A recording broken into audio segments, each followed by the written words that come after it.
Meus queridos, a paz do Senhor. Eu sou o diácono Claudino Machado e esta é mais uma das nossas pequenas reflexões com base na leitura diária da revista Lições Bíblicas da CPAD neste segundo trimestre de 2022, lição dos adultos, que está tratando sobre o Sermão do Monte e nos trazendo lições das mais extraordinárias possíveis. Comente aí, por favor, se você tem ouvido esta linha de comentário que nós estamos fazendo nos púlpitos das nossas igrejas. A igreja que você frequentar. Diga aí, eu ouvi isso aí tem tanto tempo. Tem uma semana, tem um mês, tem um ano, tem 10 anos. Porque, ao que me parece, as mensagens de um período para cá são mensagens de prosperidade. Tem sumido de muitos púlpitos, não é todos, não vamos generalizar, mas tem sumido de muitos púlpitos a mensagem do arrebatamento, a mensagem do céu, a mensagem do porvir.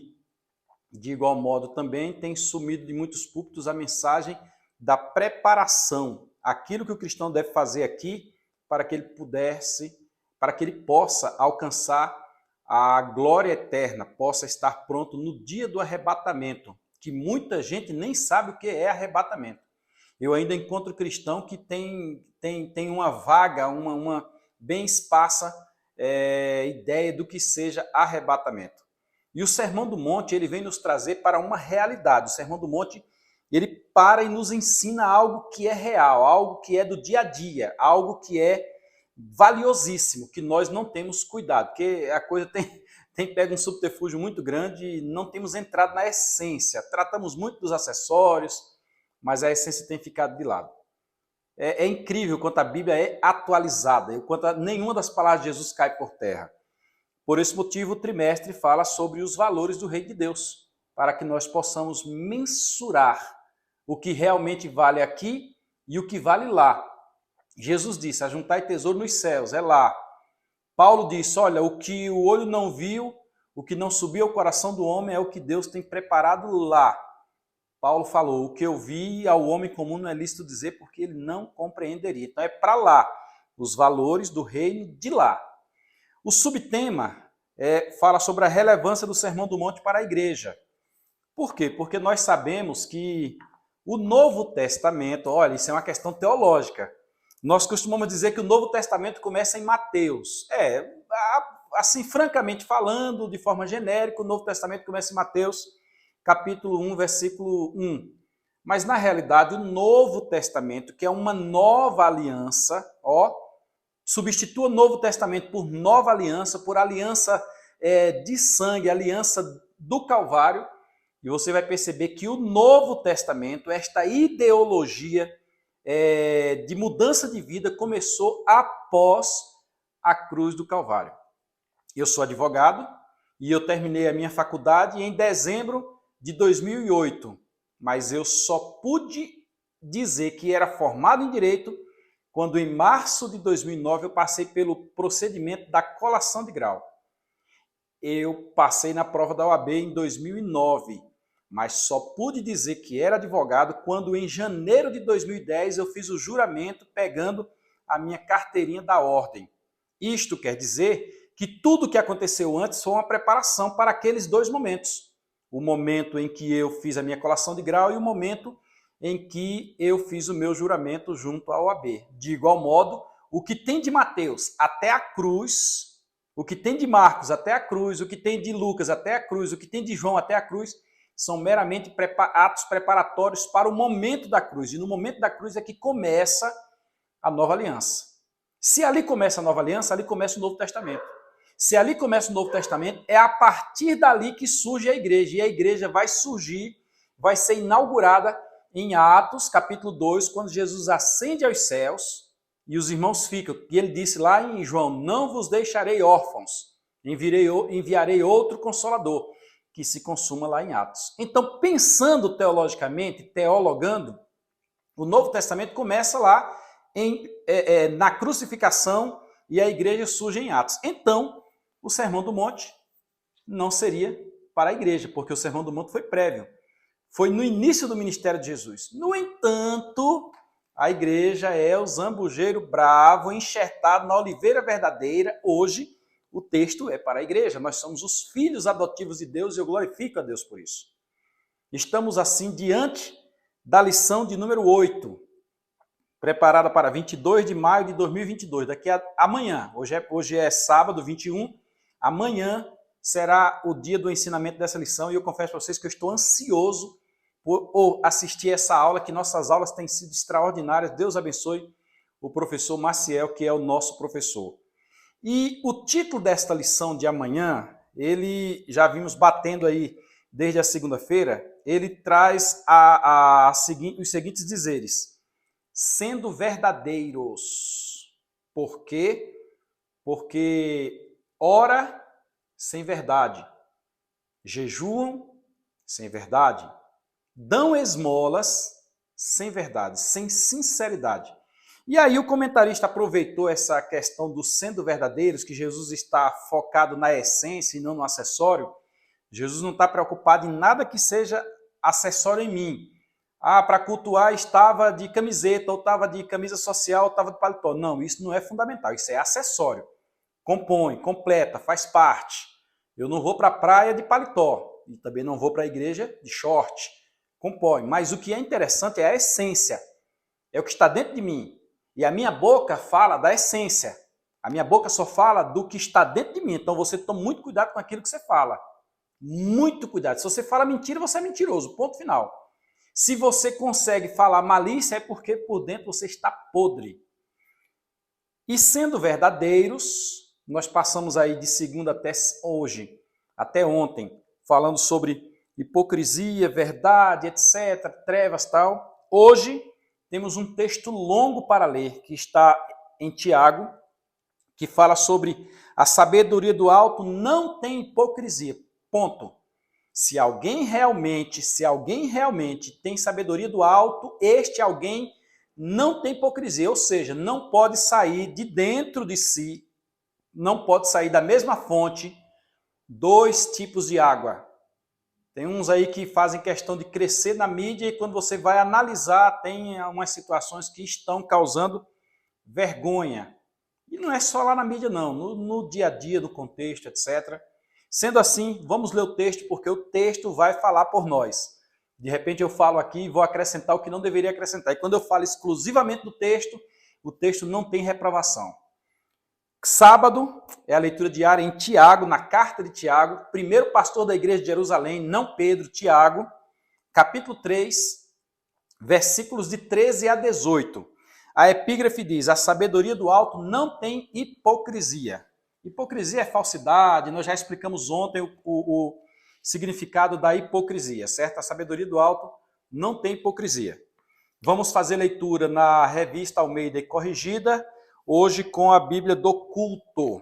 Vamos começar o texto em Tiago, capítulo 3, versículos de 13 a 18. Se você lembra do Concílio de Jerusalém, realizado em Atos, capítulo 15, no finalzinho do capítulo 15, quase capítulo 16, você vai perceber que o pastor que presidiu aquela reunião foi Tiago, e não Pedro. Eu indico aí o livro de Hernando Dias Lopes, que nos próximos dias estará aqui em Luiz Eduardo Magalhães, na igreja O Brasil para Cristo. Um abraço ao pastor Flávio Torres, meu amigo, onde Hernando Dias Lopes fala sobre o papado e o dogma de Maria. Aí você lendo o livro de Hernando Dias Lopes, você vai entender que Pedro não foi o primeiro papa. Não foi o primeiro papa, nem o primeiro pastor. O primeiro pastor da igreja de Jerusalém foi Tiago. E indica o livro de Eusébio de Cesareia, que é uma relíquia, História Eclesiástica.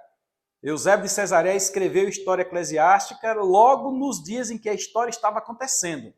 Ali termina Atos dos Apóstolos, aí entra Eusébio de Cesareia e ele descreve quem era pastor em qual região, o que aconteceu com fulano, com cicrano. Então eu indico esses dois livros.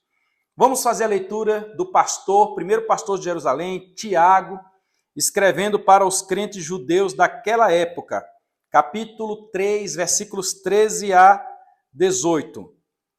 A epígrafe diz: a sabedoria que vem do alto. A minha epígrafe, a epígrafe da leitura diz: a sabedoria que vem do alto não tem hipocrisia. A lição acrescentou: não tem hipocrisia. Mas vamos ver qual é a sabedoria que vem do alto.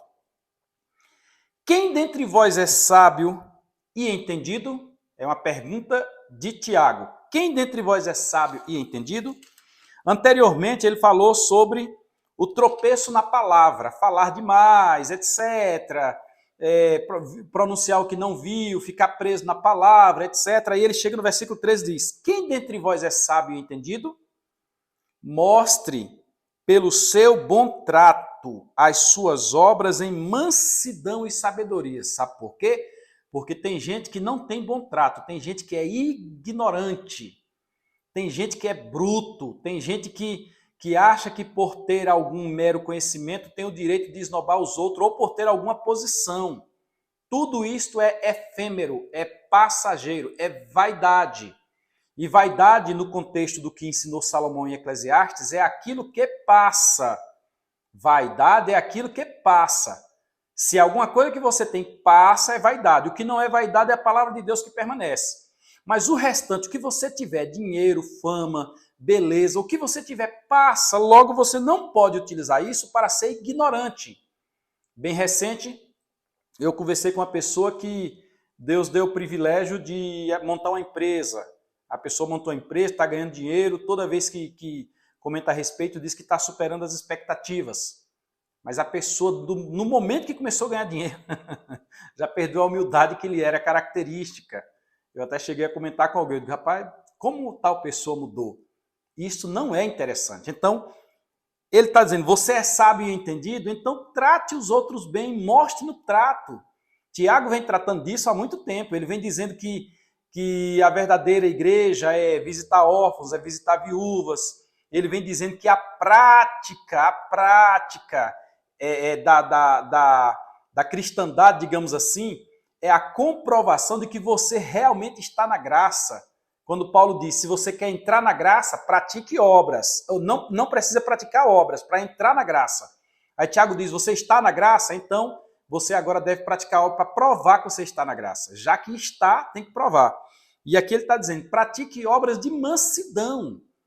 Versículo 14, mas tendes amarga inveja e sentimento faccioso em vosso coração? Você tem inveja, aquela inveja que chega dói, e o teu sentimento é de divisão, eu sou de Apolo, eu sou de Pedro, tu tem isso no teu coração?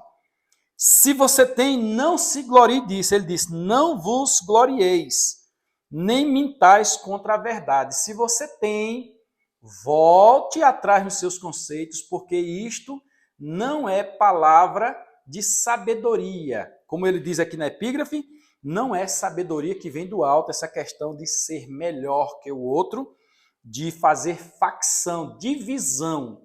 O Senhor não veio dividir, ele veio unir. Jesus disse que o reino que tinha dividido era o reino de Satanás, não o reino de Deus. Versículo 15. Essa não é a sabedoria que vem do alto. Se alguém age dessa forma, irmãos, se no teu contexto, no teu trabalho, na tua família, nas tuas amizades, na tua igreja, alguém trabalha dessa forma, sendo melhor que os outros, se julgando melhor que os outros, porque tem alguma coisa, tratando os outros mal, os outros de forma mal, agindo, fazendo facção, divisão dentro da igreja, se vangloriando, essa sabedoria não vem do alto. Aí diz, mas é terrena, é animal e diabólica. O texto bíblico diz isso. Tiago, capítulo 3, versículo número 15. Preste atenção, se você está agindo dessa forma, você não está agindo orientado por Deus. O que você está fazendo é diabólico. Pelo sangue de Jesus, aprenda isso. Qual é a necessidade que tem de nós termos brigas entre nós, termos confusão entre nós? A própria Bíblia diz, por que é que os vossos membros guerreiam, se não é por causa da busca dos deleites entre vocês mesmos? Tem hora que a gente cria uma briga, uma confusão sobre algumas situações que depois você diz, meu Deus, para que isso? Só por causa do orgulho de alguém? Só para alguém adquirir uma posição? Eu me recordo de um rapaz que, certa feita, caiu na mídia falando mal de alguém, porque um outro alguém era inimigo daquela pessoa e ele queria um emprego com aquela pessoa que era inimigo de alguém que ele falava. Aí ele meteu a língua falando, só que o outro, sendo cristão, não fez nada, ficou na dele. O tempo passou e um ditado, parece que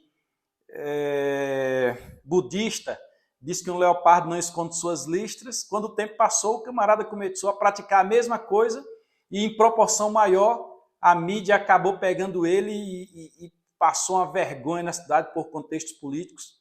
Que glória tem nisso? Não é dessa forma que deve agir cristão. Essas confusões devem ser colocadas de alto. Essa sabedoria é diabólica, é maligna. Vamos à frente. Versículo 16. Porque onde há inveja e espírito faccioso, ou seja, onde há inveja de uma pessoa por outra, ou aquele que tem vontade de fazer divisão, aí há perturbação e toda obra perversa. Meus irmãos, é uma coisa simples. Eis aqui aquele que é usado pelo diabo. Sabe, em vez de vivermos em paz, há alguém que cria confusão no meio da família, por exemplo, numa empresa. Qual a necessidade de criar essa confusão? Isto é um ato diabólico. Está escrito aqui no versículo 16. Estava no versículo 15, está no versículo 16 de Atos capítulo 3. O versículo 17 diz, mas, corroborando com o texto que vem lá atrás, que fala que o versículo de número 15 vai dizer que não é, essas coisas não são sabedoria do alto, mas o 16 diz, mas a sabedoria que do alto vem é, primeiramente, pura. Você não tem nela mistura, ela é pura. Você confia nela porque ela não vai te trazer mal, ela é pura. Depois, pacífica. Sabedoria do alto produz paz. Se alguém tem a sabedoria do alto, você não vai encontrar alguém guerreando com o seu conhecimento, com o seu trato, com os seus bens contra alguém. A sabedoria do alto vai fazer com que aquilo que a pessoa tem sirva para a paz. Aí continua. É moderada.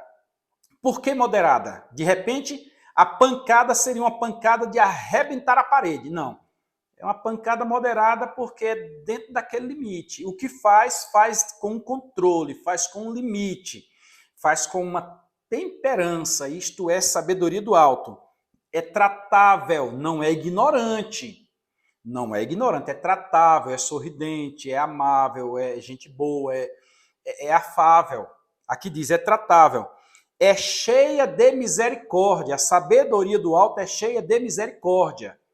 E não tem coisa melhor para a misericórdia do que uma pessoa se colocar no lugar da outra. E quem aplica misericórdia é quem vai julgar. A misericórdia está ligada a julgamento, a uma punição posterior. Teu filho, por exemplo, pratica alguma coisa e merece levar uma surra. Quantas vezes eu precisei levar uma surra do meu pai e meu pai chegou para mim e disse, fale a verdade. Se você falar a verdade, você não vai apanhar. Pronto, eu falei a verdade e meu pai usou comigo de misericórdia. É quase um induto aí, como aconteceu recentemente que o presidente da República fez com alguém. Não vou lhe aplicar a pena. Isto é misericórdia. Então, a sabedoria do alto tem misericórdia. Eu não digo passar a mão sobre tudo. Mas se coloque no lugar da pessoa, na hora de julgar, e verifique se por acaso, se fosse você, não gostaria da misericórdia. Agora, quando você pega a pessoa e manda cortar-lhe a cabeça, e pega o outro que é parente seu, e por ser seu parente você diminui a regra, é como eu disse certa vez para alguém. O ruim da pessoa que se coloca como juiz é que tem a obrigação de aplicar a mesma medida para todos, ou é injusto. Não tem sabedoria que vem do alto, porque a sabedoria que vem do alto é misericordiosa.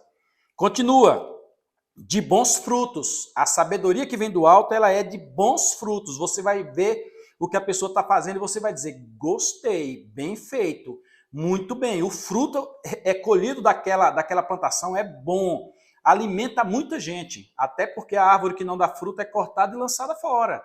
Muito cuidado com isso. Alguém está falando, mas só tem folha. Se só tem folha e não tem fruto, eu lamento lhe dizer que a medida vai ser outra. É machado na raiz. Jesus que disse, o machado está posto à raiz das árvores. Sem parcialidade. A sabedoria que vem do alto, ela não é parcial. Metade para fulano, metade não. Aplica a mesma coisa para todo mundo. É justo, não é injusto. Parcialidade é injustiça. Vou fazer assim com esse, assim com aquele. E é sem hipocrisia, sem mentira, sem falsidade. Não é dizer uma palavra aqui e mudar acolá, que a Bíblia diz que o nosso proceder, o nosso falar como cristãos deve ser sim, sim e não, não, porque o que passa disso fecha o texto de novo. É de procedência maligna. Como é que fica então a pessoa que vive mentindo? Outro dia eu conversava com um irmão e citamos o nome de outro, aí o irmão disse, não bota o nome de fulano nesse negócio não, porque fulano é mentiroso. Rapaz, fulano... Fiquei triste, porque a medida para os mentirosos é e ficarão de fora, é um negócio complicado. E o versículo 18, para fecharmos, diz, ora, o fruto da justiça, o resultado, a consequência da justiça, semeia-se na paz. Então, quem tem a sabedoria do alto, pratica a paz e realiza a justiça. Semeia-se na paz. Para os que exercitam a paz. Então, quem tem paz, que Jesus disse no Sermão do Monte, bem-aventurados os pacificadores, porque eles serão chamados filhos de Deus. Agora, se o cara é mentiroso, filho do diabo, porque o diabo é pai da mentira. Se o cara é verdadeiro e semeia na paz, filho de Deus. Olha que interessante. A sabedoria que vem do alto não tem hipocrisia. Isto é importante que nós deixemos registrado. Eu acho que você precisa mandar esta mensagem para muita gente aí. Como eu disse no início, muitos púlpitos não estão mais tendo esse tipo de conteúdo, porque às vezes dói em fulano, dói em beltrano e não dá certo, né? Mas o conteúdo está aí. Se você quiser, compartilha caladinho aí, ó, só bota aí num grupo e deixa alguém assistir, deixa que a responsabilidade não é nem comigo, a responsabilidade é com quem escreveu o texto e quem inspirou o texto. Deixa eles irem acertar lá com o Tiago e irem acertar com o Espírito Santo que inspirou Tiago a escrever esses textos. Se inscreva no nosso canal, compartilhe, curta, comente. Nós temos outros conteúdos aí, estamos completando 1000 vídeos. Estamos com quase 1000 vídeos. E cada vídeo desse nunca teve um dislike, só tem like. Então vá lá você também, dê um like no nosso vídeo. Assista, vamos abençoar outros com a palavra do Reino de Deus. E eu te aguardo amanhã na Escola Bíblica Dominical para nós discutirmos esse assunto. Ou juntos na mesma sala de aula, os queridos irmãos da nossa congregação, ou nas outras escolas dominicais por esse Brasil e exterior. Irmão Gilmar, lá no exterior, a paz do Senhor. Irmão Joelto, lá no sertão, evangelizando lá na obra missionária, a paz do Senhor. Deixar um abraço aqui também para o irmão Jairo. Jairo ali pastor numa obra missionária também em Roda Velha de Baixo. Por que não deixar o meu abraço ao pastor Valdinei de Roda Velha? Deus abençoe a todos vocês. Até a próxima, querendo Deus. Fiquem na paz do Senhor.